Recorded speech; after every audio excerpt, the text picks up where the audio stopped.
भारत में जो लोग छाती पीट पीट कर चिल्लाते हुए गले की नसें खड़ी कर लेते हैं और मोदी से सवाल करते हैं कि वो विदेशों में क्यों जाते हैं, मोदी की विदेश नीति पर सवाल उठाते हैं, उन लोगों को पहले यूक्रेन से भारतीयों को निकालकर मुंहतोड़ जवाब दिया गया था और अब सूडान से भारतीयों को सुरक्षित निकालकर एक बार फिर दिखा दिया कि मोदी ने भारत के कद को कितना ऊंचा कर दिया है। जिस सूडान में तख्ता पलट हो चुका है, जहां के सारे हवाई अड्डे बंद कर दिए गए, जहां अमेरिका जैसा शक्तिशाली कहा जाने वाला देश 16,000 अपने नागरिकों को निकालने के लिए झटपटा रहा है, वहां से भारत ने अपने नागरिकों को सुरक्षित बाहर निकाल लिया है।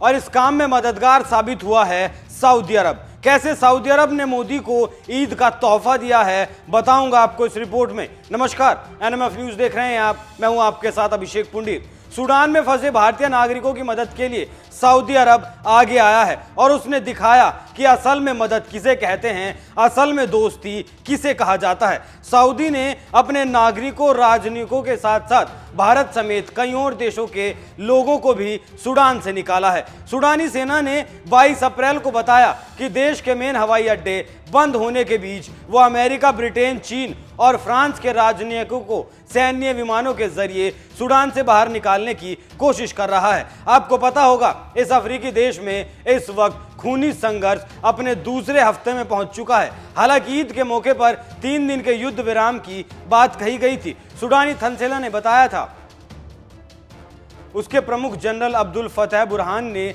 विभिन्न देशों के नेताओं से बात की, जिन्होंने अपने नागरिकों एवं राजनयिकों की सुरक्षित निकासी का अनुरोध किया। देश के ज्यादातर हवाई अड्डे युद्ध क्षेत्र में बदल चुके हैं। राजधानी खार्तूम के बाहर तो हालात और भी ज्यादा खतरनाक हैं। सेना की तरफ से जारी बयान में आगे कहा गया, बुरहान विभिन्न देशों के लिए इस तरह की सुरक्षित निकासी में आवश्यक मदद करने को सहमत हुए हैं। सूडान में छिड़े इस गृह युद्ध के बीच लाखों लोग अपने घरों में फंसे हैं। आपको यह भी बता दूं कि सभी हवाई अड्डों के बंद हो जाने के बाद विदेशी नागरिकों को निकालना सबसे गंभीर समस्या थी, क्योंकि इन्हें हवा के जरिए नहीं निकाला जा सकता था, तो ऐसे में समुद्र का सहारा लिया गया। सऊदी ने बेहद ही सराहनीय काम किया, क्योंकि उसने अपने साथ साथ और देशों के नागरिकों को भी वरीयता दी। 22 अप्रैल को ही सऊदी अरब के विदेश मंत्रालय ने जानकारी देते हुए बताया था, उसने सूडान से सऊदी नागरिकों को निकालने का इंतजाम शुरू कर दिया है। उसने बताया कि नागरिकों को नौसेना की मदद से सुरक्षित निकाल लिया गया है, जिसमें कई अन्य मित्र देशों के राजनयिक और नागरिक भी शामिल हैं। जिन देशों के लोगों को सऊदी ने निकाला है, उसमें कुवैत, कतर, यूएई, मिस्र, Tunisia, Pakistan, Bharat, Bulgaria, Bangladesh, Philippines, Canada और बुर्किना फासो शामिल हैं। वहीं अगर बात अमेरिका की जाए तो अमेरिका भी नागरिकों की निकासी के लिए काम कर रहा है, लेकिन अमेरिका अपने नागरिकों को फिलहाल सुरक्षित जगहों पर भेजने के इंतजामात में जुटा हुआ है। व्हाइट हाउस की तरफ से कहा गया कि करीब 16,000 नागरिकों के फंसे होने की उम्मीद है।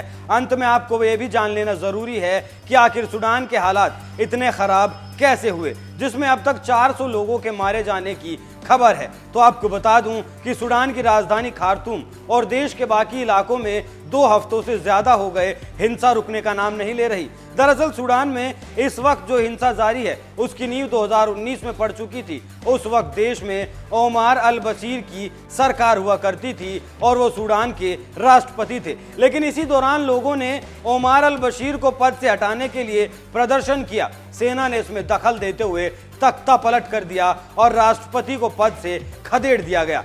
इस तख्ता पलट के बाद सूडान में सेना का राज स्थापित हो गया, लेकिन लोगों की मांग थी कि देश में चुनी हुई सरकार राज करे। लोगों की मांग को देखते हुए सूडान में जॉइंट सरकार का गठन कर दिया गया। इस सरकार में देश के नागरिक और सेना के अधिकारी दोनों को शामिल किया गया था।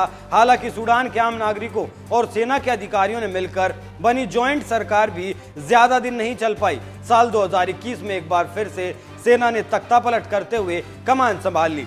सैन्य शासन के दौरान सूडान की आर्मी के प्रमुख अब्देल फतेह अल बुरहान वहां के राष्ट्रपति बन गए। वहीं रैपिड सपोर्ट फोर्स यानी आरएसएफ के प्रमुख मोहम्मद हमदान दगालो उपराष्ट्रपति बना दिए गए और फिर शुरू हुआ असली विवाद। ये दोनों ही एक दूसरे के साथ काम करने के लिए राजी नहीं हैं। इन दोनों गुटों के बीच जारी लड़ाई में आम जनमानस पिसता जा रहा है। दरअसल सेना आरएसएफ को अपने लिए खतरा मानती है। आरएसएफ के जवानों को अपने लिए खतरा मानते हुए सेना ने पिछले हफ्ते इनकी तैनाती को बदलते हुए नई व्यवस्था शुरू की। इसे लेकर आरएसएफ के जवानों में नाराजगी थी, कुछ उम्मीद थी कि बातचीत से समस्या का हल निकल जाए, लेकिन ऐसा नहीं हो सका। यहां अक्टूबर 2021 में नागरिकों और सेना की संयुक्त सरकार के तख्तापलट के बाद से ही सेना और अर्धसैनिक बल आमने सामने हैं। करीब 1 लाख की तादाद वाली रैपिड सपोर्ट फोर्स के सेना में विलय के बाद बनने वाली नई सेना का नेतृत्व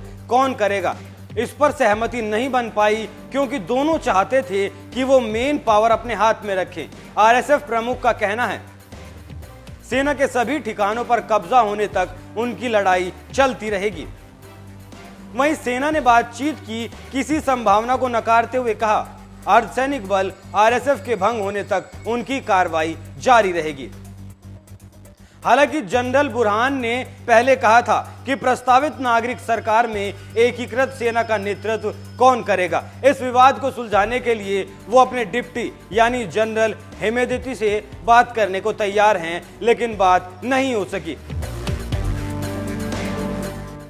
रैपिड सपोर्ट फोर्स का इतिहास।